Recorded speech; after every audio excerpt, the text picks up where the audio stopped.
எல்லாருக்கும் வணக்கம். எங்க பிள்ளைங்களுக்கெல்லாம் நேற்று சந்தைக்கு போனோம். ரொம்ப நாளா நான் சந்தைக்கு போகல. நேற்று போய் சந்தைக்கு போய் காய்கறி வாங்கிட்டு வந்தோம். ஏன்னா நாங்கள் வெளியில வாங்குறப்ப 800 ரூபா 1000 ரூபா கூட ஆகுது. காய்கறி சாப்பாடு போடுறப்போ ஒரு நாளைக்கு காய்கறி சாப்பாடு 1000 ரூபா ஆகுது. அதோட முட்டை தனியா, அதோட தயிர் வேற எல்லாம் போடுறதுனால எங்களுக்கு ரொம்ப கஷ்டமா இருக்கு. காய்கறி 800 ரூபாய்க்கு வாங்குறது, 1000 ரூபாய்க்கு வாங்குறது. அதனால நேற்று சந்தைக்கு போனோம்.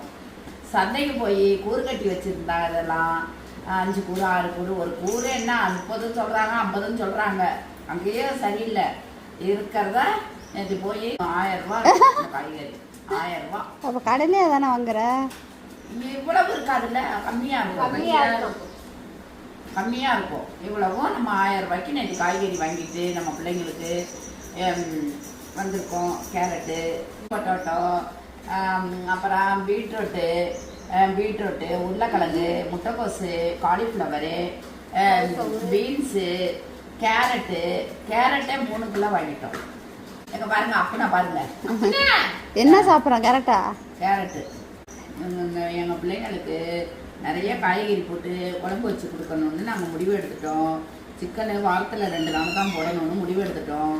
தக்காளி, வெங்காயம் இதை வதக்கி நாங்கள் சாப்பிட்ருவோம். பச்சை மிளகா, ஆதி, அந்தன், கந்தன் 3 பேர் நிற்கிறாங்க பார்த்தீங்களா. காய்கறி தான் எங்கள் பிள்ளைங்களுக்கு வாங்கிட்டு வந்தோம். இது எத்தனை நாளைக்கு வரும்? 2 நாளைக்கு தான் போடலாம். இப்போ இதோட வெள்ளை கொண்டக்கடலை சேர்ப்பேன், இல்லைன்னா கருப்பு கொண்டக்கடலை சேர்ப்பேன். ஒரு நாளைக்கு சாம்பார், வெள்ளை கொண்டக்கடலை போட்டு காய்கறி போட்டு குழம்பு வைப்போம். உருளைக்கிழங்கு போட்டு குருமா வைப்போம். சின்ன இடமா அதனால வேலை நிறைய இருந்துகிட்டு இருக்கு. பெரிய இடமா இருந்தால் தெரியாது, அழகா பிள்ளைங்க எங்கனாலும் இருப்பாங்க, எங்கனாலும் போவாங்க. வீட்டுக்குள்ளே இருக்கிறதுனால கொஞ்சம் வேலை அதிகமாக இருக்கு. இந்த பச்சை மிளகாவுக்கு கூட விவசாயம் பண்ணுறது கஷ்டப்பட்டு விவசாயிகள் விவசாயம் பண்ணுறாங்க.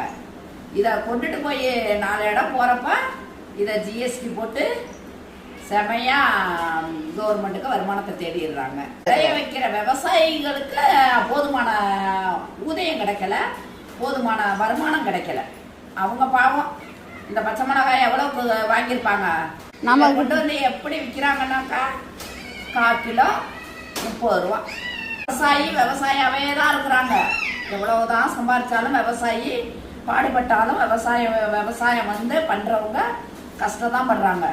இதை கொண்டு போய் வாங்கி விற்கிறாங்க பாருங்க, அவங்க தான் பணக்காரவங்க. பிள்ளைங்களெல்லாம் பார்த்துங்க, இதெல்லாம் மேலே பண்ற வேலை. கீழே பண்ணினோம்னா இன்னும் நிறைய பிள்ளைங்க வந்து நம்மளை இதை எடுக்க கூட விட மாட்டாங்க.